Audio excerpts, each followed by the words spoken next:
Hi friends, എല്ലാവർക്കും പുതിയൊരു വീഡിയോയിലേക്ക് സ്വാഗതം. നല്ല ശുദ്ധമായ നെയ്യ് വീട്ടിൽ തന്നെ വളരെ എളുപ്പത്തിൽ ഉണ്ടാക്കിയെടുക്കുന്നത് എങ്ങനെയാണ് എന്നതാണ് ഇന്നത്തെ വീഡിയോ.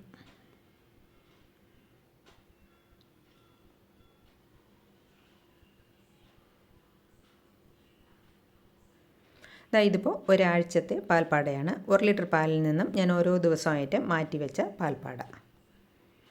ഓരോ ദിവസവും നമ്മൾ മാറ്റി വയ്ക്കുമ്പോഴേക്കും ഈ പാൽപ്പാടയെ ഫ്രീസറിൽ വേണം വയ്ക്കാൻ. നമ്മളിങ്ങനെ മിക്സിയിൽ അടിച്ചെടുക്കാൻ പോകുന്നതിൻ്റെ തലേ ദിവസം എടുത്ത് ഫ്രീസറിൽ നിന്നും താഴോട്ട് വെച്ചിരുന്നാൽ മതി. ഇതിപ്പോൾ നല്ല തണുപ്പായിട്ട് തന്നെയാണ് ഇരിക്കുന്നത്. ഇതിനെ ഒരു മിക്സിയുടെ ജാറിലേക്ക് മാറ്റിയിട്ട് ആ ബോട്ടിലിൽ കുറച്ച് ഐസ് വെള്ളം, ഫ്രിഡ്ജിലെ ആ തണുത്ത വെള്ളം ഒഴിച്ച് ഒന്ന് കഴുകി, ഒരു അര ഗ്ലാസ് വെള്ളം ഒഴിച്ച് കഴുകി ഇതിലേക്ക് ഒഴിച്ചു കൊടുത്ത ശേഷം നമുക്ക് മിക്സി ഓൺ ചെയ്യാം. ഒരേ സ്പീഡിൽ വേണം മിക്സി വർക്ക് ചെയ്യാനുള്ളത്. കൂട്ടുകയും കുറയ്ക്കുക അങ്ങനെയൊന്നും ചെയ്യരുത്. ഒരേ സ്പീഡിൽ വർക്ക് ചെയ്ത് ഒരു മിനിറ്റ് ആകുന്നതിന് മുമ്പ് തന്നെ ഇതങ്ങ് നല്ല കുറുകി കട്ടിയായിട്ട് വരും. അത് നമുക്ക് മിക്സിയുടെ ആ സൗണ്ടിൽ നിന്ന് തന്നെ മനസ്സിലാക്കും ഇത് നല്ല കട്ടിയായിട്ട് വരുന്നുണ്ടെന്ന്. അങ്ങനെ കട്ടിയായിട്ട് വരുന്ന ആ ഒരു സമയത്ത് ഇതിൻ്റെ അടപ്പ് മുകളിൽ നിന്ന് ഒന്ന് തുറന്ന ശേഷം കുറേശ്ശെ ഐസ് വെള്ളം ഇതിലേക്ക് ഒഴിച്ചു കൊടുത്താൽ മതി.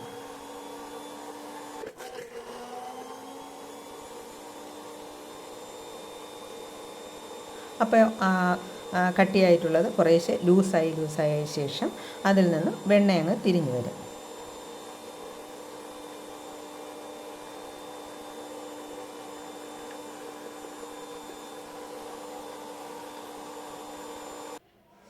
ഇതാ കണ്ടോ, ഇതിപ്പോൾ നല്ല വെണ്ണ പൂർണ്ണമായിട്ടും തിരിഞ്ഞു വന്നിട്ടുണ്ട്.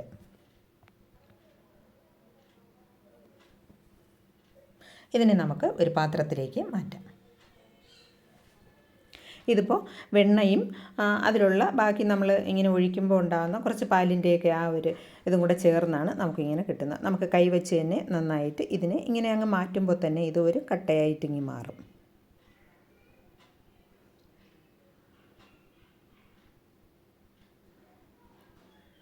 അതിനെ കൈകൊണ്ട് തന്നെ ഇതുപോലെ ഉരുട്ടിയെടുത്ത ശേഷം ചെറുതായിട്ടൊന്ന് പ്രസ് ചെയ്ത് കൊടുത്താൽ മതി. അതിൽ അപ്പോൾ ഉള്ള ആ വെള്ളവും കൂടി അതിയും കൂടെ അങ്ങ് പൊയ്ക്കോളും. ഇങ്ങനെ ഒന്ന് പിഴിഞ്ഞെടുക്കും പോലെ ഇങ്ങനെ ഒന്ന് ആക്കിയാൽ മതി.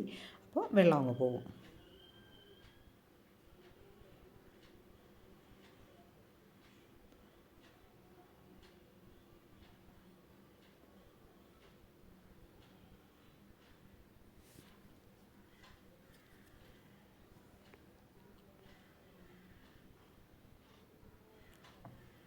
ഇത്രയും വെണ്ണ ഇതിൽ നിന്ന് എനിക്ക് കിട്ടിയിട്ടുണ്ട്. ഇതിനെ നമുക്ക് ഒരു ചുവട് കട്ടിയുള്ള ഒരു പാത്രത്തിൽ വെച്ച് വെണ്ണയൊന്ന് ഉരുക്കിയെടുക്കാം. തീരെ ചെറിയ പാത്രം എടുക്കരുത്, കുറച്ചൊരു വലിയ പാത്രം വേണം എടുക്കാൻ. സ്റ്റീൽ ചീനച്ചട്ടിയോ അങ്ങനെയൊന്നും ഉപയോഗിക്കരുത്, എന്നാൽ പെട്ടെന്ന് അടി പിടിച്ച് പോകും. ഒരു മീഡിയം ഫ്ലെയിമിൽ വെച്ച് നമുക്ക് ഈ വെണ്ണയൊന്ന് ഉരുക്കിയെടുക്കാം.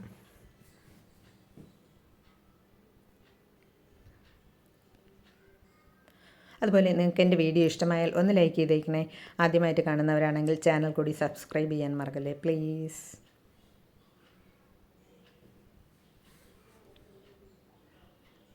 ഇത് പെട്ടെന്ന് തന്നെ ഇതിൻ്റെ ഓരോ ഇതിൽ ലൂസായി വന്നിട്ട് നെയ്യങ്ങ് തിരിഞ്ഞു വരും.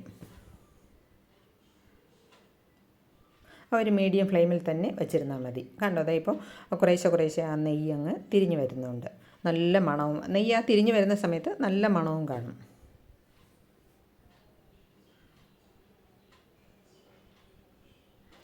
ഇത്രയും ഇങ്ങനെ പൊങ്ങി വരും. അതുകൊണ്ടാണ് ഞാൻ പറഞ്ഞത് തീരെ ചെറിയ പാത്രം എടുക്കരുത്. കുറച്ച് ഒരു ചീനച്ചട്ടിയൊക്കെയാണ് എടുക്കുന്നതെങ്കിൽ കുറച്ചൊരു വലിയ ചീനച്ചട്ടി എടുക്കുകയാണെങ്കിൽ പൊങ്ങി അതങ്ങ് കളയാതിരിക്കും.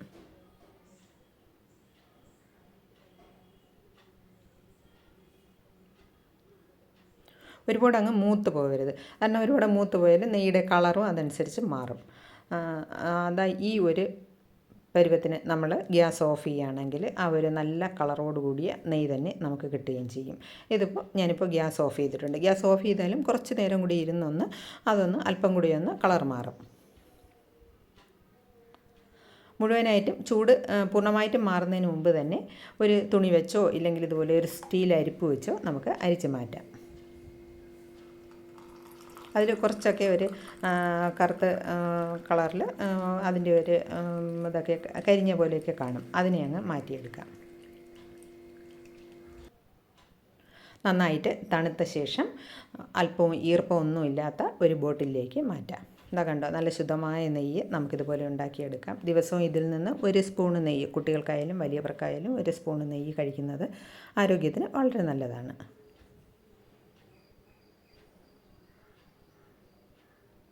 നല്ല ടേസ്റ്റും മണവും ഗുണവും ഒക്കെയുള്ള ശുദ്ധമായ നെയ്യാണിത്. മറ്റൊരു വീഡിയോയുമായി വരുന്നവരേക്കും ബൈ.